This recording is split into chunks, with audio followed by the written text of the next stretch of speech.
আসসালামু আলাইকুম বন্ধুরা, সবাই ভালো আছেন? তো আজকে একটা নতুন কাজের ভিডিও নিয়ে আসলাম। এটা হচ্ছে এমডিএম লক, ডিভাইস লক। তো এটা হচ্ছে বিদেশ থেকে নিয়ে আসা ফোন।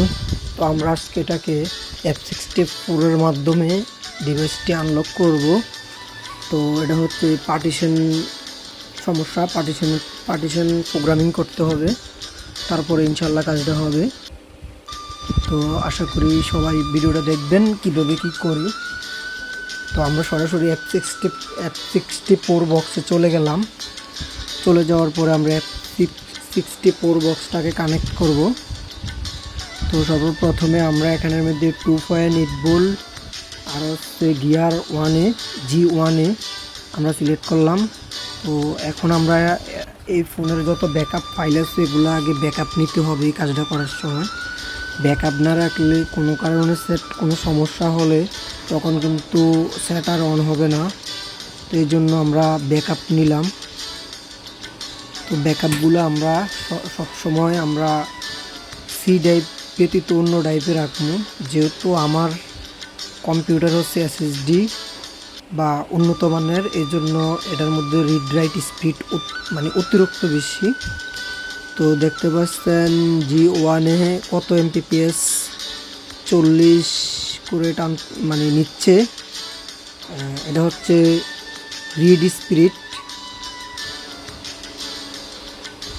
স্পিড খুবই ভালো নিচ্ছে। তো আমরা এখানে এক এক করে 0, তারপরে 1, 2 RPMB, তারপরে যা যা আছে, তারপরে হচ্ছে সিকিউরিটি ব্যাকআপ, সব কিছু আমরা নিয়ে নেব। আর সবাই কাজটা দেখেন এবং কেমন লাগলো সবাই বলবেন। তো এই ধরনের ভিডিও, এই ফোনের মডেল হচ্ছে রিয়েলমি 11 5G। এটা হচ্ছে মিডিয়াটেক প্রসেসর। তো আমরা কিন্তু এগুলা অনেকে মনে করবেন যে আসলে আমরা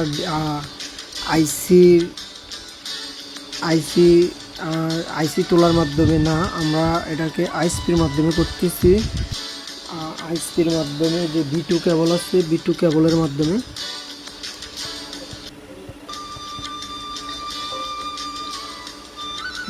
আমরা এখন আর স্পিড, যেহেতু RPMBটা আমরা নেব, তাহলে স্পিডটা একটু কমাইতে হবে, তাহলে ভালো হয়। তো এখনকার যে ফোল্ডারটা তৈরি করতেছি এগুলা RPMB আর হচ্ছে সিকিউরিটি, দুইটাকে আলাদা আলাদা ফোল্ডার করে রাখবেন। তো আর না হয়তো বুঝবেন না কোনটা কিসের ফাইল। তো তারপরে আমরা এগুলো করা শেষ হওয়ার পরে আমাদের আরও একটা কাজ আছে। কাজটা দেখতে পাচ্ছেন কি করতেছি।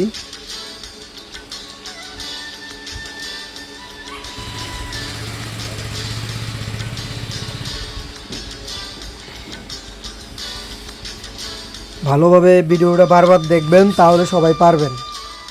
ভিডিও কদ্দূর দেখে আবার ইনবক্সে আয়া বা জ্বালা যন্ত্রণা করেন না। ভিডিওর মধ্যে দিয়ে দিছি, প্রয়োজনে ভিডিওটা ডাউনলোড করবেন, ডাউনলোড করে স্পিডটা কমাইয়া তারপরে দেখবেন, ঠিক আছে? তো এখন আমাদের আনলকের কাজটা সাকসেসফুলি হয়েছে। এই যে সেট অন হয়ে গেছে, সেট মরছে না, বাচ্চা আছে। এখন কথা হইলো এটা নাকি আপডেট করা যায় না, তবে আমি যেইভাবে কাজটা করছি এটাতে আপডেট ফরম্যাট সব করা যাবে, ঠিক আছে?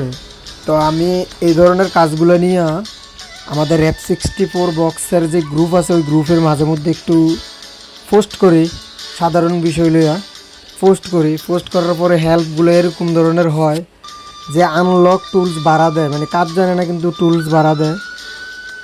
হ্যাঁ, আমার জিজ্ঞাসা করে এটা কী তো হয়েছে, আমার কাছে এটা আসেনি, হ্যান আসেনি, ত্যান আসেনি।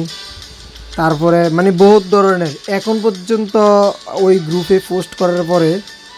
তো অনেকে ভাববেন যে ভাই আপনি তো শুরু হন না, মানুষের কাছে পোস্ট করেন। আমি আসলে বিষয়টা বুঝি।